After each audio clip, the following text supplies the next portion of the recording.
avec flegme vert, qu'est-ce que cela signifie? La couleur du flegme qui accompagne une toux peut, en partie, faire partie du diagnostic de diverses maladies des voies respiratoires. Découvrez ici ce que signifie une toux avec des mucosités vertes. Que se passe-t-il lorsque vous avez une toux avec flegme vert? Est-ce toujours une infection qui doit être traitée avec des antibiotiques? Ce fluide corporel est sécrété par la muqueuse du système respiratoire chez les mammifères et, selon des sources bibliographiques, sa fonction est de maintenir l'humidité des voies respiratoires. De plus, les flegmes piègent et facilitent l'expulsion des agents étrangers vers l'extérieur du corps. Parce qu'on y trouve également des lysozymes, substances antibactériennes, et des anticorps, il est possible d'affirmer qu'ils possèdent des propriétés antimicrobiennes. Aussi étrange que cela puisse paraître, la couleur du flegme révèle, dans de nombreux cas, la nature de la pathologie du patient. Cette fois, nous vous expliquerons ce que signifie la toux avec des mucosités vertes et comment la contrôler. À propos du flegme et de ses couleurs. Aussi désagréable que cela puisse paraître, il est essentiel de comprendre d'où vient la coloration des mucosités et pourquoi ce changement de couleur se produit pour détecter diverses maladies. Les organisations médicales reconnaissent de cette façon la signification des diverses variantes. Vert ou jaune, indicateur de bronchite, de fibrose kystique, de pneumonie et de sinusite. Brun, bronchite, fibrose kystique, abcès pulmonaire, cavité pulmonaire remplie de pus, pneumonie et pneumoconiose, infiltration pulmonaire de substances minérales.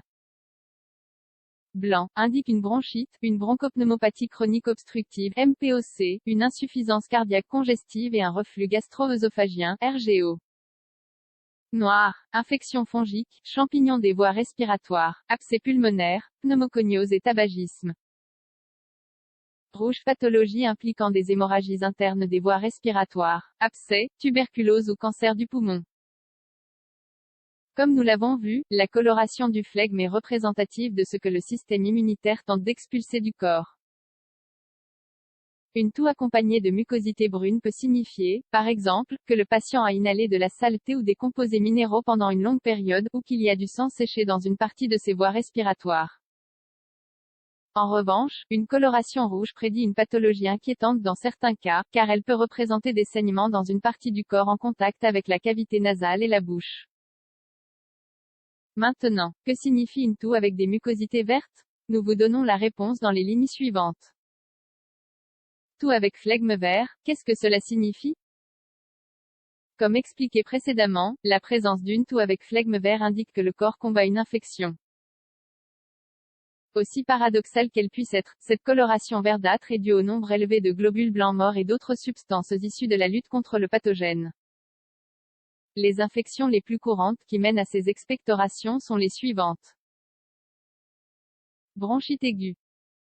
Selon la bibliographie, la bronchite aiguë est la cause de diagnostic la plus fréquente chez les personnes souffrant de toux fréquentant les cliniques ambulatoires. Dans ce cas, les médecins sont le plus souvent confrontés à une infection d'origine virale. En effet, les rhinovirus, à l'origine du rhume, en sont la cause dans 90% des cas. Bien que ce ne soit pas si courant, il est important de souligner que certaines bronchites sont causées par des bactéries. Selon la source précitée, 32% des patients qui toussent depuis plus de 2 semaines sont infectés par la bactérie Bordetella pertussis. Certains symptômes supplémentaires sont les suivants. Inconfort thoracique. Fatigue. Fièvre. Essoufflement et respiration sifflante. Fibrose kystique. Cette pathologie est beaucoup plus agressive et grave que celle précédemment exposée. En effet, elle est associée à un certain risque de mortalité, jusqu'à 1,33 par million d'habitants, selon les études. La Cystic Fibrosis Foundation, CFF, rapporte que cette maladie est héréditaire et se caractérise par un dysfonctionnement des glandes exocrines. Dans une situation normale, les glandes produisent du mucus, de la salive et d'autres liquides. Ces liquides aident le corps à fonctionner normalement. Chez les patients atteints de fibrose kystique, ce mucus est trop épais, bouchant les poumons et les intestins. Une toux de flegme verdâtre persistante tente de se débarrasser de ce mucus épais et dysfonctionnel. D'autres données essentielles sur cette maladie montrent que ce n'est pas une maladie contagieuse. À ce jour, il n'y a pas de remède.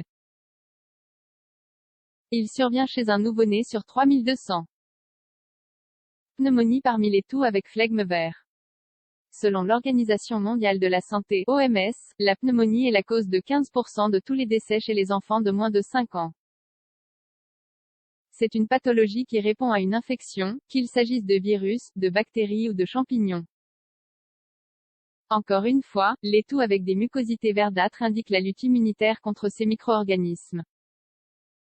Certains des agents pathogènes qui en sont la cause sont les bactéries Streptococcus pneumoniae, Haemophilus influenzae de type B, le champignon pathogène Pneumocystis jirovecii et le virus respiratoire syncytial. La pneumonie provoque un remplissage des alvéoles pulmonaires du patient avec des fluides et du pus, ce qui rend la respiration douloureuse et limite l'absorption d'oxygène. Sinusite. La toux avec des mucosités verdâtres est typique de la sinusite bactérienne. Selon des études statistiques menées aux États-Unis, cette pathologie touche environ 31 millions de patients par an. Dans ce cas, des bactéries pathogènes s'installent dans les sinus, provoquant un nez bouché, l'expulsion de mucosité et une douleur ou une pression dans les zones autour du nez et des yeux. Comment traiter une toux avec flegme vert? Une toux avec flegme vert est le signe d'une réponse immunitaire à une infection ou à une maladie héréditaire. Il peut exister de nombreux remèdes naturels qui soulagent l'irritation de la gorge, mais selon la gravité de la pathologie, des traitements médicaux peuvent être nécessaires. Dans de nombreux cas, les thérapies des voies respiratoires ne sont pas essentielles, car elles se résolvent d'elles-mêmes. C'est-à-dire que le système immunitaire du patient sait faire face à l'invasion de lui-même. Le corps ne présente plus de symptômes en une semaine environ. Dans d'autres cas, il peut être nécessaire d'utiliser des antibiotiques ou des inhalateurs pour ouvrir les voies respiratoires rétrécies dans les poumons. Dans les cas les plus graves, une intervention chirurgicale est nécessaire. La décision reviendra au professionnel traitant le trouble.